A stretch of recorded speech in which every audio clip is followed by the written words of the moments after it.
ஒரு செங்கலை கூட தமிழக அரசு அங்கே வைப்பதற்கு அனுமதிக்காது என்று சொல்லியிருக்கிறார். தொடர்பாக அனைத்து கட்சி கூட்டத்துக்கு கர்நாடக அரசு டேட் அனௌன்ஸ் பண்ணியிருக்காங்க. தமிழக அரசு இப்போ வரைக்கும் அந்த டேட் அனௌன்ஸ் பண்ணல. தமிழக அரசை பொறுத்தவரையிலும் தமிழக முதல்வர் அவர்கள் தெளிவாக இருக்கிறார்கள்.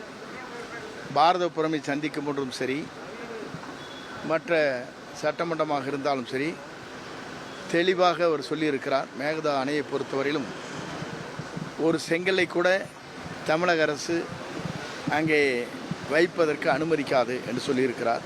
ஆகவே அதுவே உங்களுக்கு பொருத்தமாக இருக்கும். அனைத்து கட்சி கூட்டத்துக்கு இல்லை சொல்லிவிட்டு அப்புறம் அதுக்கப்புறம் அந்த டைமுக்கு என்னென்ன செய்யணுமோ செய்வாங்க.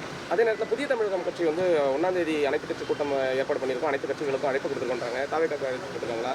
இல்லை, அவங்க தனிப்பட்ட முறையில் ஒரு இயக்கம் எதை வேண்டுமானாலும் செய்யலாம், எல்லோரும் கேட்கலாம். எத்தனை பேர் போகிறாங்கிறது அப்போ தானே பார்க்க முடியும். அழைப்பு எதுவும் கொடுத்துருக்காங்களா? இல்லை, அழைப்பில் எங்களை பொறுத்தவரையும் ஒவ்வொரு இயக்கமும் அவங்களுடைய செயல்பாடுகளை வெளிப்படுத்துவதற்காக இது போன்ற நிலைகளை உருவாக்குகிறார்கள்.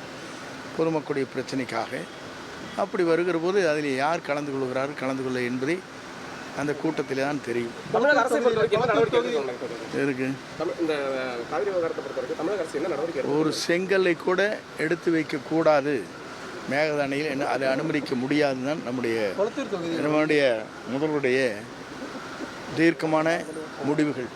குளத்தூர் தொகுதியில் மறு ஆய்வு பண்ணியிருக்கிறாங்க. அதில் சரியாக தான் இருக்குன்னு சொல்லி சமீரன் சென்னை மாநகராட்சி ஆணையர் அவரு சொல்லியிருக்காரு. குளத்தூர் தொகுதியில் மறு ஆய்வு வாக்கு சீட்டுலாம் பார்த்தாங்கல்ல, இப்போ அது சரியாக தான் இருக்குன்னு சொல்லி கொடுத்து சென்னை மாநகராட்சி ஆணையர் சமீரன் சொல்லியிருக்காரு. அதுவே மற்றவர்களுக்கு பொருந்தும். சரியாக தானே இருக்குது. மற்றவர்கள் பொருந்தும்.